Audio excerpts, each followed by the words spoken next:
Hi, welcome to FilmShala. My name is Suprateek Chatterjee and I've been a film critic for over 10 years. We're here to talk about how to write about films. But before we talk about the how, I think it's important to talk about the why. Why do we write about films? For that matter, why do we watch films? Before we understand this, we have to understand what films do to us and what films can be. Most people think of movies as entertainment, but as the late great film critic Roger Ebert said, movies are empathy machines. They take us to places we haven't been to and make us empathize with or relate to people we haven't met yet. But when you're a critic or when you're writing about cinema, there are a few things to keep in mind. So, amongst the first things I would say is intent. What is the film trying to be? Is it just an action film? Is it a rom-com? Is it a sci-fi film? Is it a superhero film? And then you have to set expectations for that accordingly, because it is unfair to expect every film to be whatever you want it to be.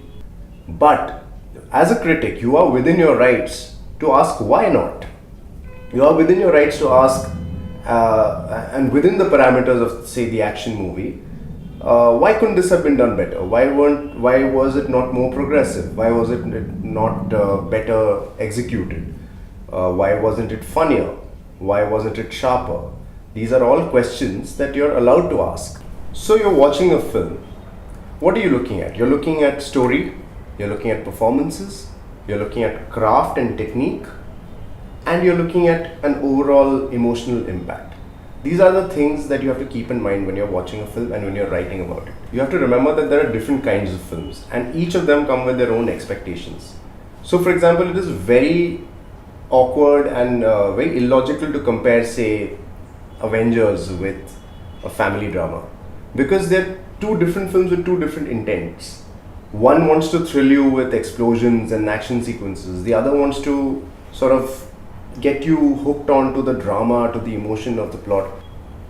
There's no right or wrong way to write a review.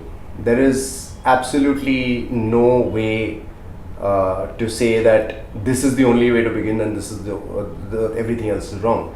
Having said that, there are some hacks and shortcuts that everyone uses, especially when they're out of ideas. But I find that the best pieces always flow from you. Like when a film has really affected you, when you've really thought about it, they just flow and you don't even have to think about it. What is the first scene that you can remember clearly?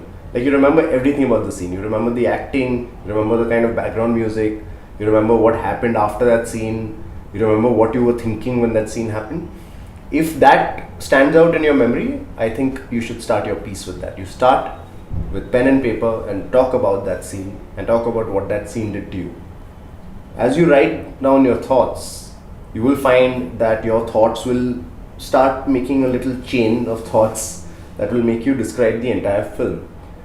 The whole thing is subjective. You cannot argue with anyone's experience of a film. Like if somebody tells you, I got bored in a movie, you can't let them know you were wrong to be bored. They got bored, so they got bored. That's it. So being a film critic, one of the hardest things about being a film critic and having to write that review is every time, and this has been the case for me for 7 years of my life, every time I open that Word document and I start and the blinking cursor is there on that blank page, I feel like I'm back in school and this is an exam and I have one shot to get this right or everything is gone forever. And that's the whole deal behind this, that why we write about cinema, why we talk about cinema, is also to share our experiences of watching films. And this helps sort of share many other human experiences in various ways that we wouldn't have been able to do otherwise.